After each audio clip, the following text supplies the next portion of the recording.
Viu como o intervalo foi bem rapidinho? Já estamos de volta com mais Manhã Diversa. E olha, a gente escuta desde cedo sobre a importância de aprender com os nossos erros e como que os momentos difíceis da vida também nos ensinam, né? Mas por mais que a gente tente pensar nos obstáculos como lições, nem sempre isso torna mais fácil viver essas frustrações e derrotas, né? Verdade, Mari. E se a gente tem uma certeza na vida é que as derrotas e as frustrações vão sempre acontecer por mais que a gente tente evitar. E é preciso, por isso, ter muita inteligência emocional para enfrentar esses momentos. A gente convidou aqui no estúdio a psicóloga Denislaine Honorato. Bom dia, Denislaine, para a gente falar sobre esse assunto. Bom dia, tudo bem? Denislaine, quando a gente fala, por exemplo, de decepção, uma palavra tão pequenininha e que consegue causar na gente aquela angústia tão profunda. Por que isso acontece? Então, a decepção, ela vai muito além de uma tristeza, né? É quando a gente espera muito por algo e acaba que esse algo não acontece, a gente se apega muito àquilo que a gente está esperando e esquece de tudo que pode acontecer, né? Por trás daquilo, todas as outras variáveis. E aí a gente se decepciona. Então, por isso que ele é muito forte. Porque a gente cria muitas expectativas, né, no que a gente quer e esquece de todas as outras variáveis. E aí, por isso que gera tanta angústia. E esse sentimento de tristeza, né, que se dá pela diferença entre aquilo que a gente esperava e aquilo que de fato acontece, pode inclusive ser causado por nós mesmos, né? Por que isso acontece? Às vezes a gente mesmo se decepciona. Sim, a gente tem muita responsabilidade nas nossas decepções. Por quê? Como eu disse, né, a gente cria uma expectativa muito grande.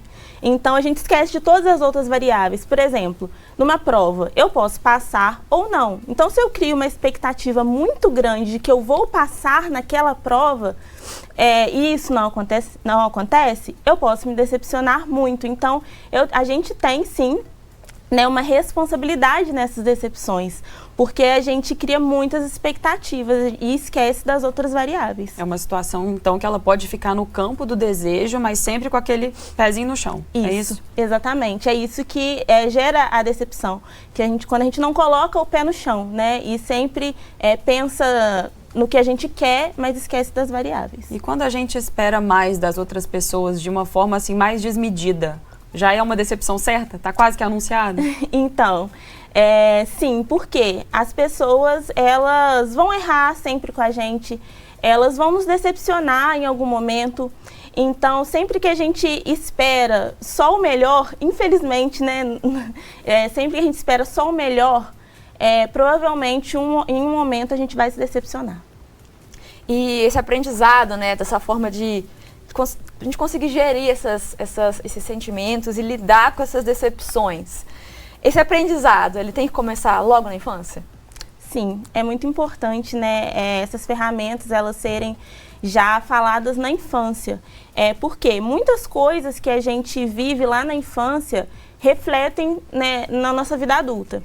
Então, uma criança que os pais sempre falam sim, ela não sabe ouvir um não, ela não sabe lidar com situações negativas, provavelmente lá na vida adulta, ela não vai conseguir lidar com essas excepções. Então, assim, a gente lá quando criança, né, às vezes o pai ele quer fazer o melhor para o seu filho. Ele quer sempre dar o melhor para ele sempre quer falar sim, mas isso pode refletir negativamente lá na frente, né? E muitas das vezes o adulto ele não vai conseguir lidar com essas frustrações. E na construção de uma estrutura emocional saudável, a gente sabe que as frustrações elas são parte ali determinante, né? Uhum. E como você colocou muito bem agora, a questão do cuidado, né? Ainda que seja uma boa intenção, essa proteção, a superproteção, ela pode ser muito prejudicial? Sim, pode ser muito prejudicial, porque como eu disse, né, os pais eles fazem isso por querer fazer o melhor para o seu filho, mas eles acabam criando adultos que não sabem lidar, muitas das vezes, com N tipos de situações, né? Se sentem inseguros e por se sentirem inseguros, eles podem se decepcionar muito mais. Então, essa superproteção, mesmo às vezes, quando os pais eles veem isso como algo bom, lá na frente pode refletir algo ruim. Porque impede ferramentas, né? Que a pessoa adquira ferramentas para conseguir lidar com isso. Exato, eu acho que isso vale para tantas coisas, né? Tem tanta coisa que se a gente aprende na infância, por mais que aquilo vá, talvez, de certa forma, deixar a criança triste, ou deixar a criança talvez um pouco confusa, naquele momento ela vai ter ali perto dela os pais, a rede de apoio para ajudar, para explicar, para fazer com que esse momento talvez seja um pouco mais leve, né?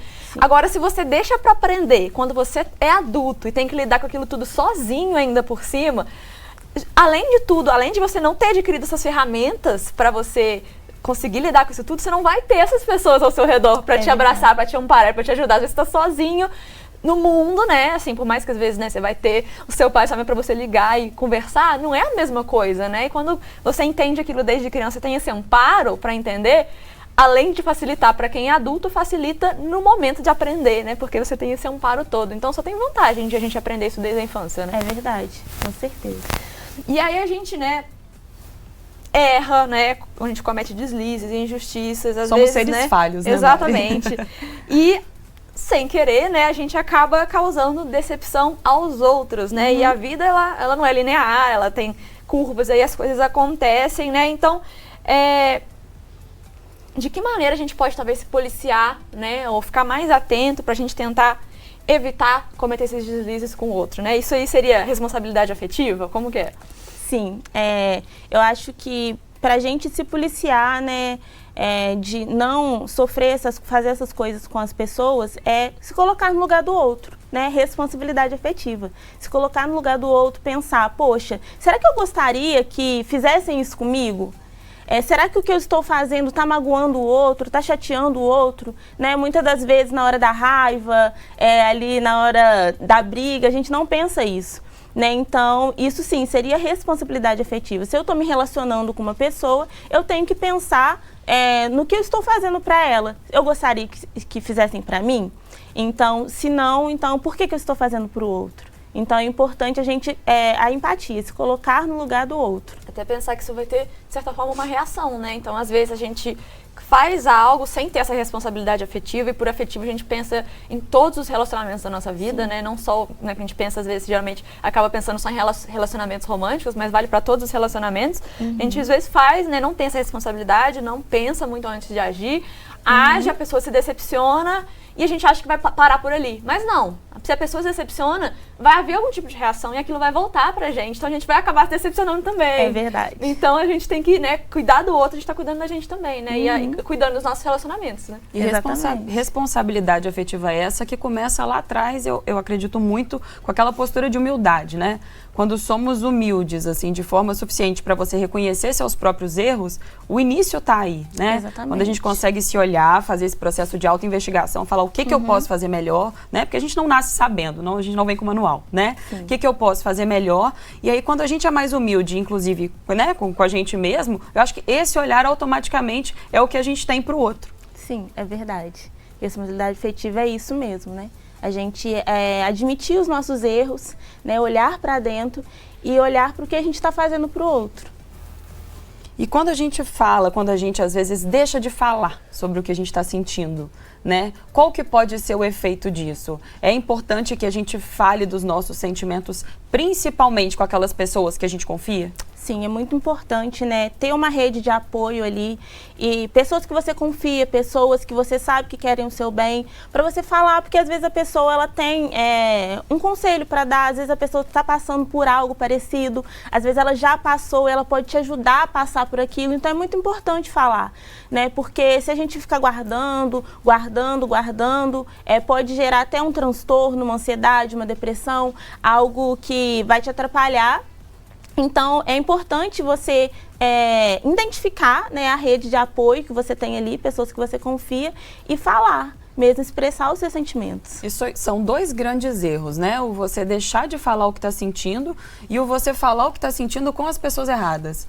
Porque você confiar determinadas informações da sua vida, né? Às vezes num contexto, sei lá, uma mesa de bar, um restaurante, com pessoas que nem conhecem tanto a sua história, né? E que estão completamente descontextualizadas, pode acabar distorcendo toda a sua percepção da sua própria história. Exatamente, exatamente. Por isso que é importante essa rede de apoio com pessoas pessoas que você confia, que conhecem a sua história, que sabem tudo que você já passou.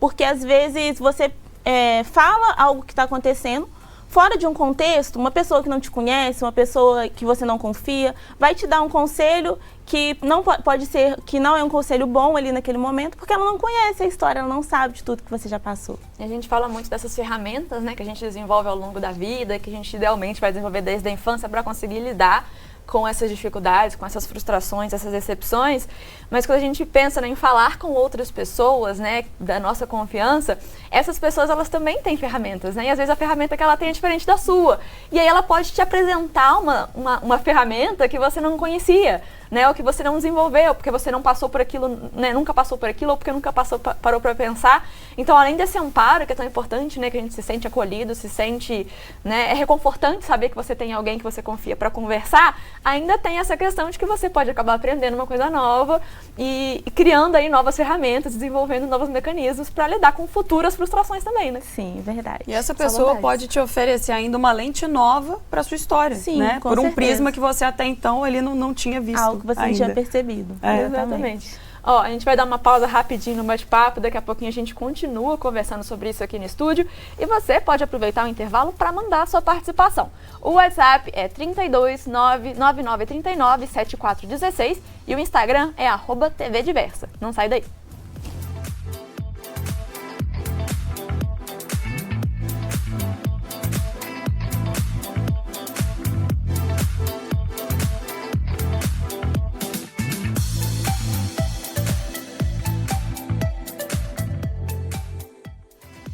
A gente já está de volta, agora são 10 horas e 41 minutos. E aqui no estúdio a gente continua a nossa conversa, o nosso bate-papo com a psicóloga Denislane Honorato sobre a importância de saber lidar com derrotas e frustrações. Bom dia mais uma vez, Denislane. Bom dia.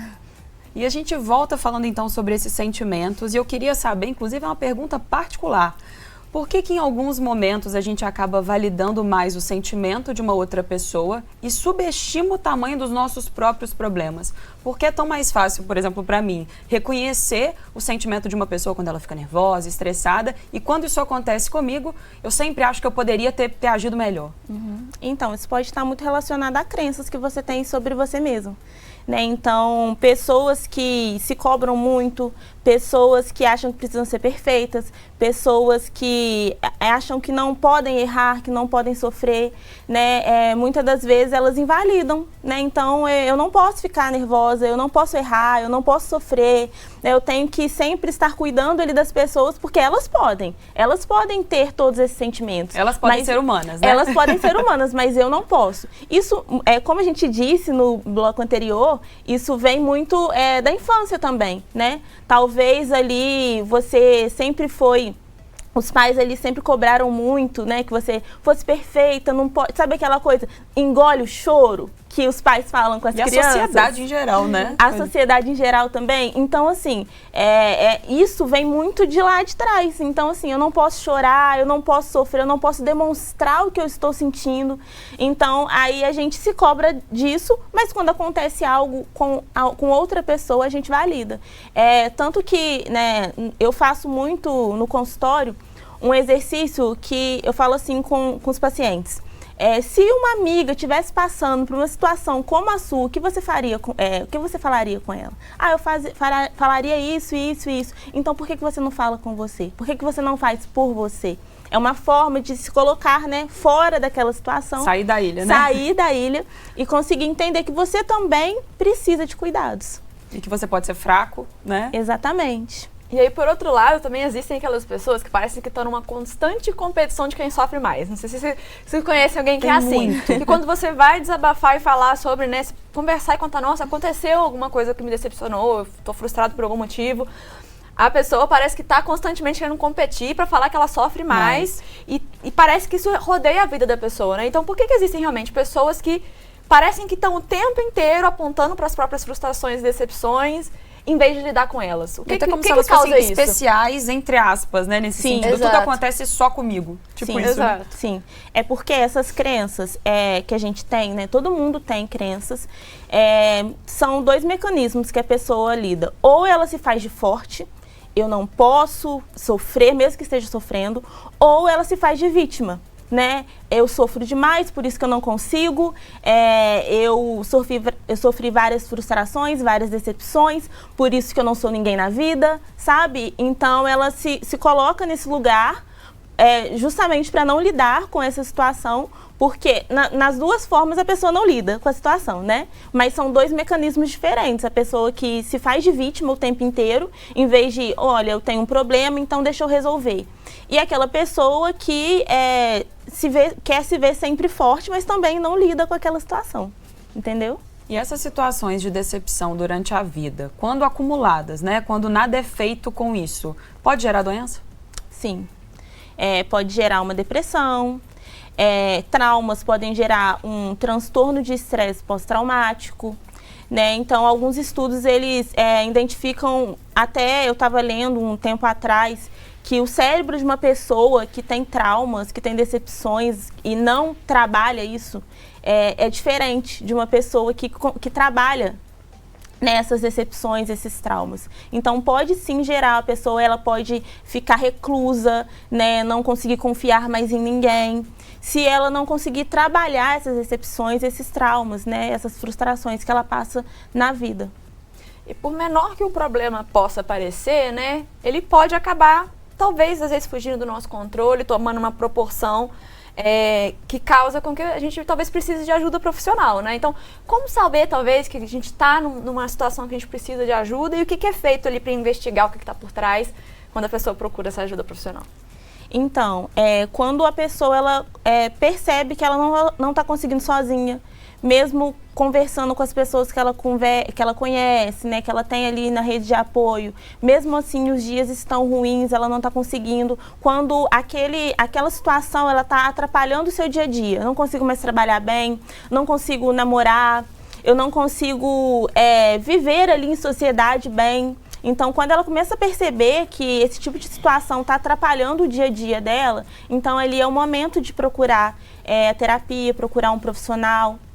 E lá na terapia, a gente vai investigar o que está acontecendo, quais são os traumas, né, o que está causando isso, né, a gente volta lá na infância, ver quais foram as crenças que foram colocadas ali naquela criança, né, se ainda existe uma criança interior que precisa ser curada ali. Então, a gente investiga, né, faz todo esse caminho de investigação para ajudar ali a pessoa a sair daquela situação. Eu acho que é tão importante a gente entender isso, né? De que o que acontece na nossa infância não fica na nossa infância, né? A gente vê, às vezes, muitas situações que a gente para pensar, que a gente está carregando com a gente, que a gente não... tem muito a ver com o que a Bárbara falou, que a gente não aceita. A gente não acha que... Eu não tenho direito de estar chateada com isso, porque aconteceu há muito tempo, eu já devia estar superado, eu já devia estar, né, ter aprendido a lidar com isso, continuo carregando, então eu não tenho direito de estar me sentindo assim. Mas as coisas que acontecem na nossa infância, elas ficam, né? Elas seguem com a gente tem que E é uma ideia tão validar, disfuncional, né, Mari? Porque não tem como se viver, né? Assim, sem reconhecer essa possibilidade, Exato. sem reconhecer as nossas falhas, né? O fato de sermos realmente humanos, né? E por isso falhos, para conseguir lidar melhor com tudo. Exato, e validar esse sentimento, seja de qual fase da vida ele venha, com certeza é fundamental para esse processo aí de entendimento e de cura, às vezes, de uma frustração que é de ontem, né? Que aconteceu hoje, mas que tem a ver com algo que a gente está carregando lá de trás, né? Com certeza. E por falar em frustração, Mari, decepção e frustração são similares, mas têm pontos de diferença, né? Quais são essas diferenças, Denislane? E por que essas duas situações precisam ser experimentadas? A frustração, ela vem do fracasso, né? Uma pessoa que fala assim, eu sou uma pessoa frustrada. Isso significa que ela fracassou em várias áreas da vida.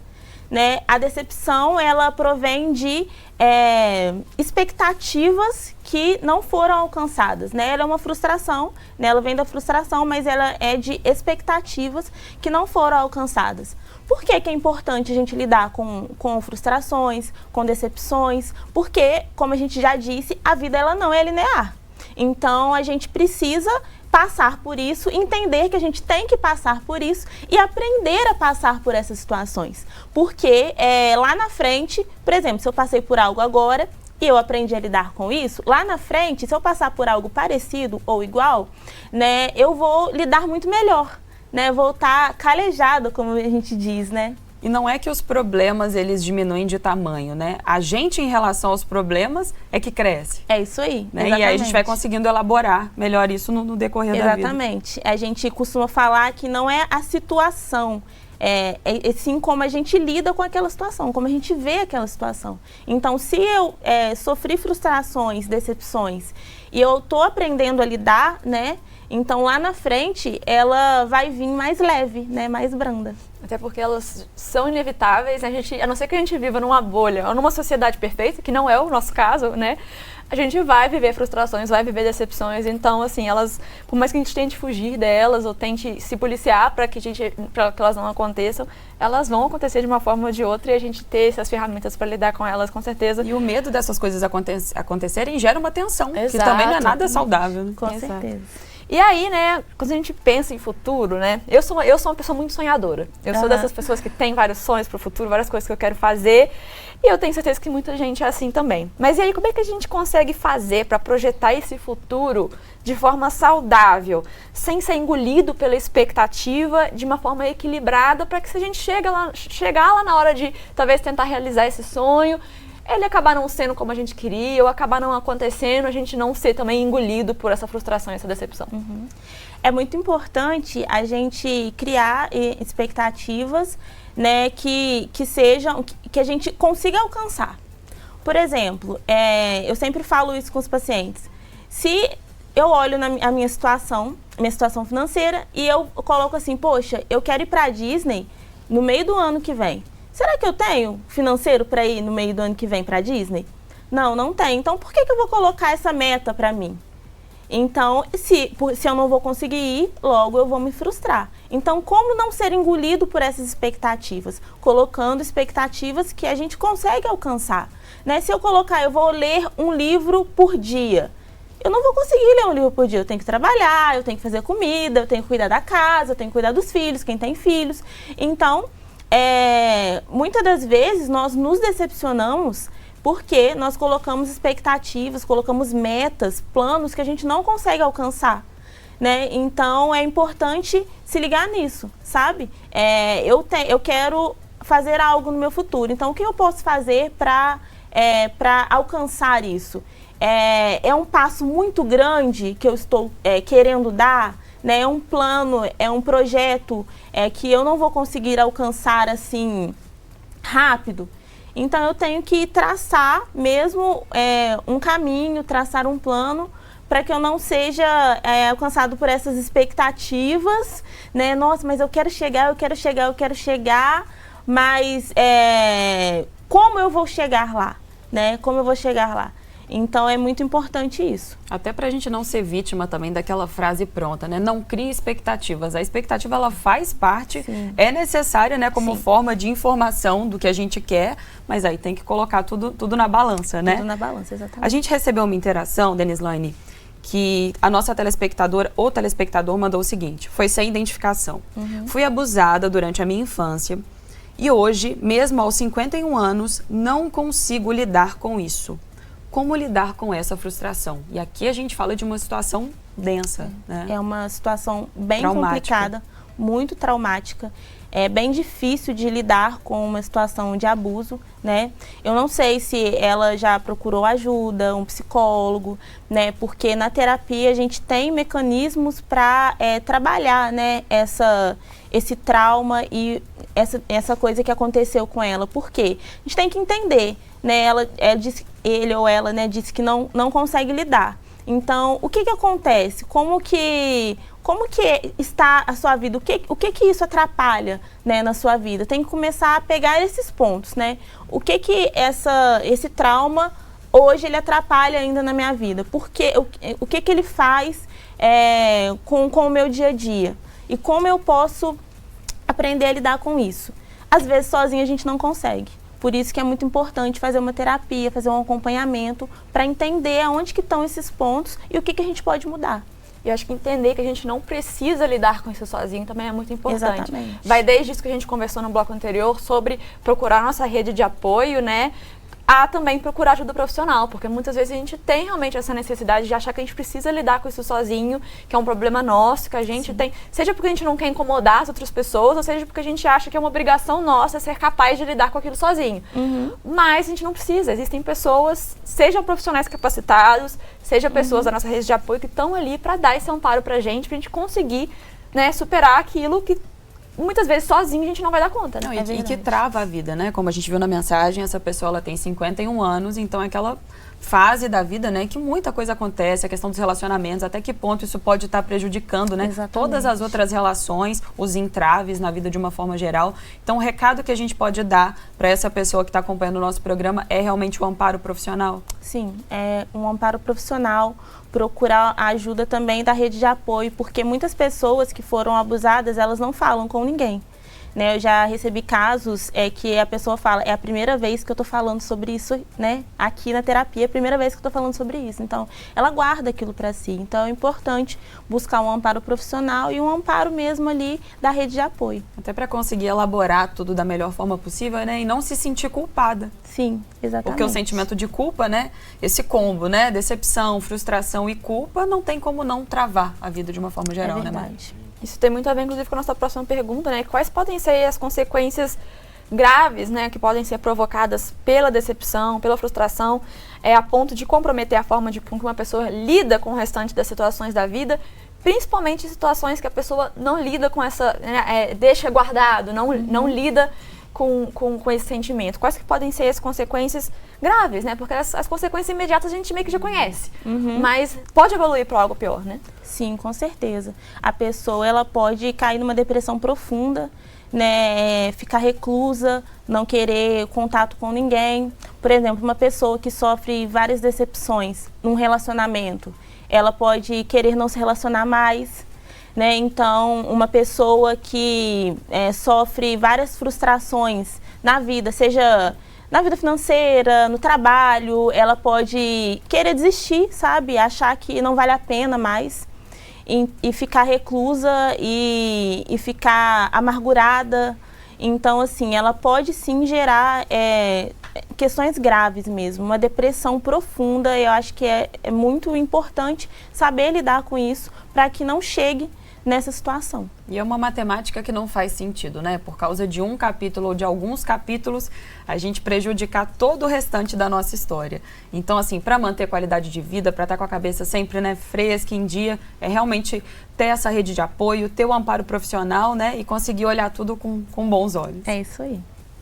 Isso aí. Eu acho que para a gente encerrar, talvez, nosso bate-papo, eu queria perguntar, né, que dicas que você dá para quem está acompanhando a gente agora, que se identificou com o tema, para a gente conseguir lidar melhor com as decepções, com as derrotas, com as frustrações. Talvez aquele próximo passo, né? Exatamente, até pra gente não ficar com aquela sensação de que quando acontece algo de ruim na nossa vida, com aquela talvez batendo na parede, né, tentando resolver, tentando desfazer aquela coisa que aconteceu, mas nem sempre dá, né? Às vezes acontece alguma derrota, alguma frustração, que até tem como a gente resolver, tentar desfazer e refazer para solucionar o problema. Mas tem vezes que não dá, tem vezes que aconteceu, a gente vai ter só que lidar com aquele sentimento, porque o resultado não dá para ser desfeito ou mudado, né? Como é que a gente faz para lidar com isso no nosso dia a dia? Dá aí a dica, existe uma dica de ouro? Algum mecanismo, algum truque, né? Que pelo menos tire um pouco do peso. Exato. Então, não tem uma receitinha de bolo, mas assim, tem algumas coisas que a gente pode trabalhar. Entender que a vida, ela não é linear.